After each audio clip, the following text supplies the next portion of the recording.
ce monde est magnifique. Il y a tellement de choses à voir, à vivre. Bienvenue dans Slow.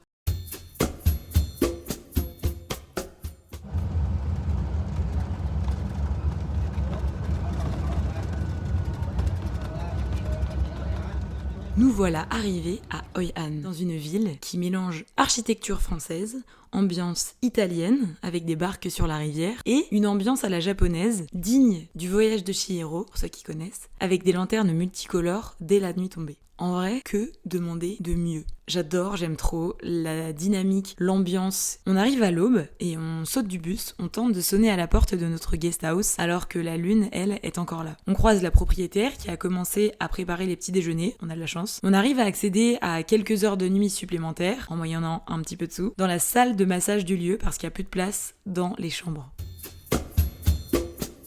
On a beaucoup entendu parler de Hoi An, notamment par les backpackers qu'on a rencontrés sur notre chemin. Ici, l'élément qui fait la renommée de la ville, c'est le tailoring. Donc, à peine un pied posé sur place, l'idée de me faire une tenue sur mesure tourne en boucle dans ma tête. Le truc, c'est que je porte sur mon dos déjà 14 kilos quotidiennement, et ça pour encore au moins 7 mois et demi. Donc le deal, c'est si j'achète, j'assume. Et c'est parti, on n'a qu'une hâte à aller goûter nos premiers banh mi. En fait, ce pays, il est tellement grand que du nord au sud, les coutumes elles changent, les traditions aussi, mais également les spécialités culinaires. On avait lu que le banh mi, il avait été popularisé dans le nord du Vietnam. Alors arrivé à Hoi An, ni une ni deux, on fonce au marché. Là, on se laisse porter à la fraîche et avec encore très peu de touristes. On est surtout entouré par les locaux et par les odeurs matinales des produits frais, des fruits, du riz, des épices et des herbes aromatiques.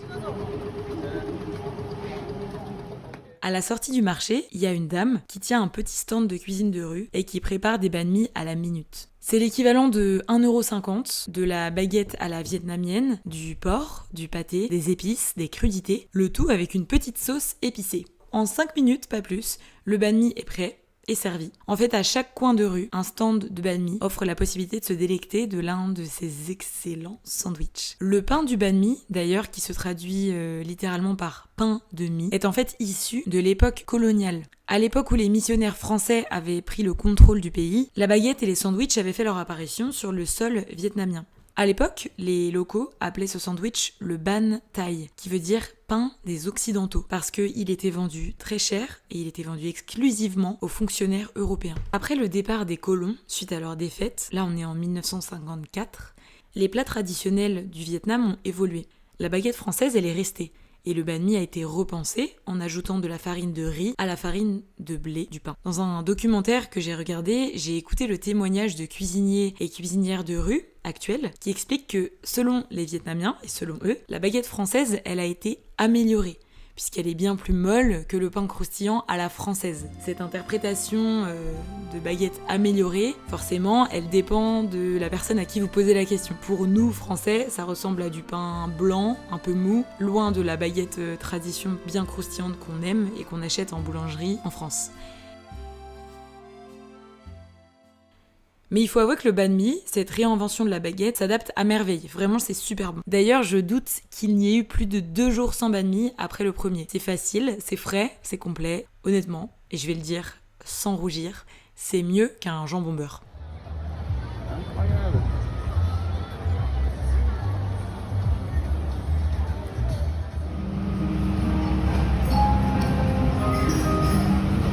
C'est quoi la sauce ? C'est la sauce de canard.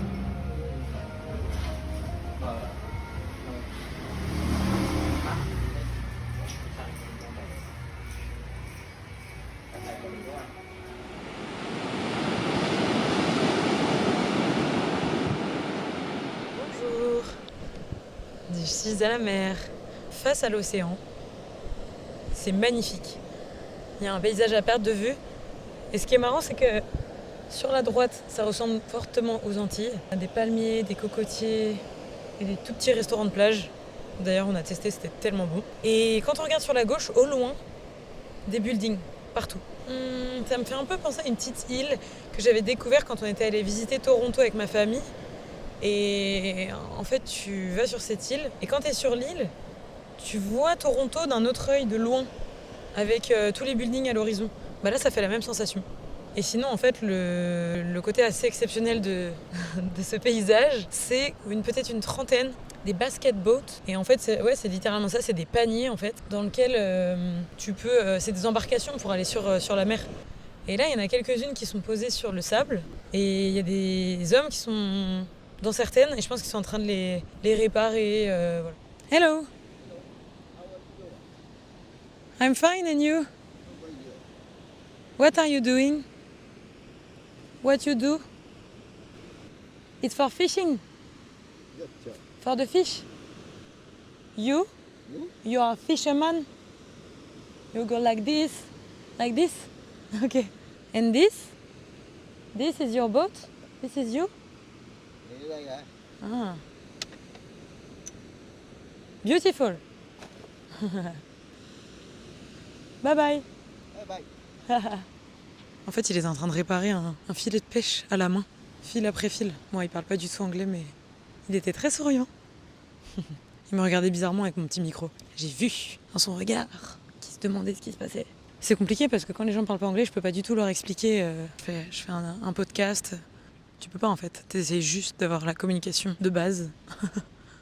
Ces bateaux, c'est des bateaux circulaires et c'est fait à base de bambou tressé. Et c'est très très utilisé ici au Vietnam, mais aussi au Laos et au Cambodge. La forme de ces bateaux, elle aide les pêcheurs à bouger plus naturellement au gré des vagues dans la mer. Ça permet aux pêcheurs de pêcher très près du rivage. En les observant, je découvre que les détenteurs de ces types de bateaux, en fait, ils sont totalement indépendants. Ils construisent leur bateau panier et l'entretiennent eux-mêmes. En faisant mes recherches pour cet épisode de podcast, j'ai lu un peu plus sur ce sujet des bateaux paniers et j'ai découvert qu'en fait aujourd'hui, ces bateaux, c'est un véritable symbole fort d'indépendance pour les pêcheurs. Aujourd'hui, il y a beaucoup de pêcheurs qui sont obligés d'embarquer à bord de gros navires de pêche au large et donc de quitter leur famille pendant de longues périodes, pendant des semaines et des semaines. Traditionnellement, ces bateaux paniers, ils ont permis que la transmission au sein d'une même famille de ce savoir-faire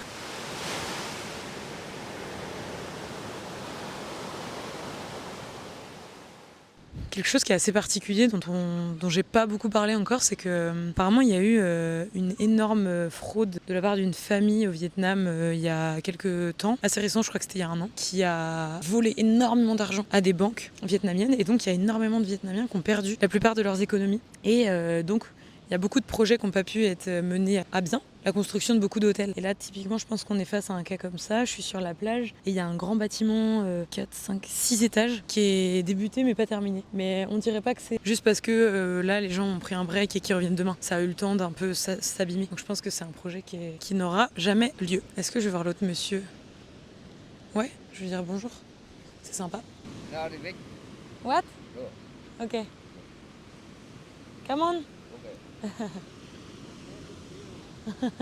Pas d'échange possible. Par contre, ils ont le smile. Alors là, c'était un monsieur qui avait, je pense, entre 65 et 70 ans, petite clope entre les dents, les petites lunettes au bout du nez, et qui était en train de faire un travail tellement minutieux avec ses mains, en train de rafistoler un filet de pêche. On visite les lieux, on déambule dans les rues, on goûte aux cafés locaux.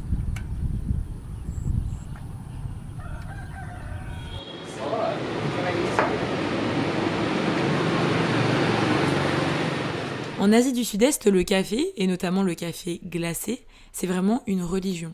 Tout le monde en boit, à longueur de journée. Alors attention, chaque pays en Asie a sa manière de faire pousser les grains de café, chaque torréfaction est différente, et puis chaque pays a sa manière d'extraire le café, de le produire ou de l'apprécier. Au Vietnam, on a vraiment trouvé le café très bon, personnellement. Alors que par exemple au Cambodge, j'avoue que c'était pas l'amour fou. La technique traditionnelle d'extraction du café, elle laissait, on va dire, une amertume en bouche, si je peux me permettre. Alors que ça dépend des goûts parce que, par exemple, le couple de Français qu'on avait rencontré à Kampot nous disait, eux, le strict opposé. Au Vietnam, toutes sortes de déclinaisons de boissons caféinées se vendent. Les plus populaires que j'ai retenues et que j'ai notées, café à l'œuf, il est nommé le café Trung, ça s'écrit T-R-U-N-G, je saurais pas vraiment le prononcer. C'est un mélange de jaune d'œuf qui est battu avec du lait concentré et qui est versé avec du café. Personnellement, j'ai trouvé ça trop spécial, j'ai pas osé. Celui que j'ai osé par contre, c'est le café salé, le café Muoi, M-U-O-I. Celui-là, je l'ai tenté, ça donne un goût un peu caramélisé, c'est plutôt très bon selon mes goûts.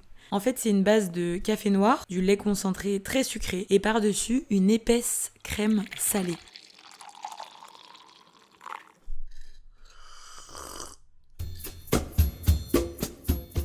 Moins de 24 heures après notre arrivée à Hoi An, et après avoir visité un grand nombre de boutiques de tailleurs et de vêtements créés sur mesure, la décision a été prise, je vais m'offrir mon tout premier tailleur sur mesure. On rencontre plusieurs couturiers et couturières qui nous vendent leurs mérites et nous proposent des tissus. Et après une matinée de rencontres, de discussions, de réflexions, le coup de cœur a eu lieu avec Madame Bibi Silk, celle qui a été la première à travailler avec des touristes à Hoi An. Elle a ouvert sa boutique il y a 24 ans et je vous laisse écouter pourquoi elle a été précurseuse.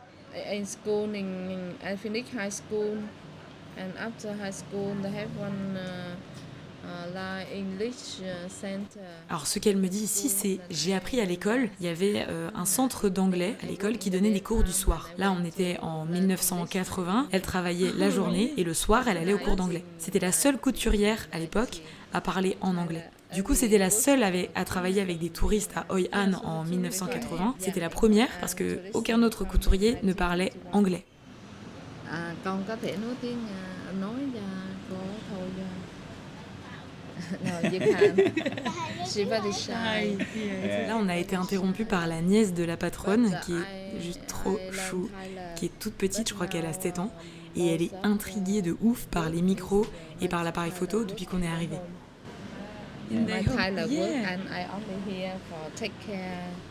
Là, la patronne nous explique que elle vient ici maintenant pour s'occuper des clients et faire les fittings, et qu'elles ont des personnes qui travaillent avec elle et qui font la couture. En tout, elle travaille avec 11 autres personnes.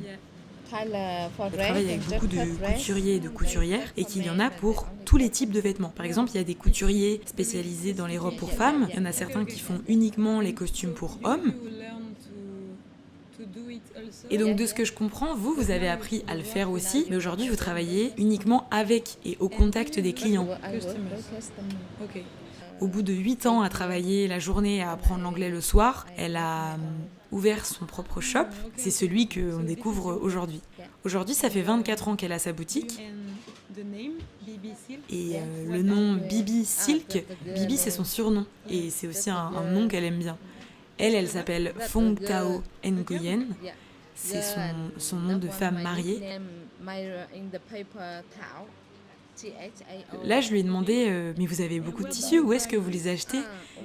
Et elle nous dit qu'en fait, il y a des gens à Da Nang, une ville que l'on visitera par la suite, qui en vendent et d'autres qui viennent de Chine. Là, on va avoir un échange avec sa nièce et je lui ai demandé quel était son prénom. What? My name is Yao Tai. Wow. Is Yao Tai. Yao Tai.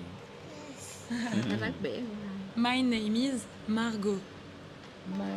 Margot, like mango. And his name is Adrien. Yeah. Adrien. Adrien. Yeah. Vietnamese, no. Pour réaliser mon rêve de petite fille, j'ai pris le temps de regarder des modèles et des inspirations en amont. En vrai, je savais déjà ce que je voulais. Un pantalon de tailleur et une veste, en soie et en coton mélangé. On a le choix sur tout, donc c'est trop bien et franchement c'est passionnant. Là, franchement, pour les personnalités un peu créatives et un peu coloris, les matières, les formes, c'est trop bien. D'abord, on me demande le type de forme que je veux et l'une des couturières elle dessine une esquisse de ce que j'explique progressivement. Ensuite on va se mettre d'accord sur le coloris, sur le tissu et puis progressivement sur les détails comme la forme du col de la veste, la forme de la ceinture, si je mets ou non des passants pour une ceinture justement. Elle m'oriente lorsque, selon elle, par exemple, un choix va pas aussi bien vieillir que ce que je le pense, ou alors lorsque certains boutons, par exemple, sont en fait trop lourds par rapport à la matière que j'ai choisie. La veste a pris forme, on a tout ajusté à ma taille, et surtout on est arrivé dans la précision, avec les boutons, la structure du col, la taille des poches, la hauteur des boutons. Ça, je m'y attendais pas du tout, et c'est bon. T'aimes bien? Merci d'avoir écouté cet épisode. La semaine prochaine, venez avec nous pour découvrir des montagnes de marbre. Oui, vous avez bien entendu. Et d'ailleurs là-bas, on va faire une rencontre assez inattendue qui nous a laissé un sourire sur le visage pendant des heures et des heures. Je vous en dis plus dans le prochain épisode et je vous dis à la semaine prochaine. Merci d'avoir voyagé avec moi. Si cet épisode t'a touché, fais-le voyager à ton tour.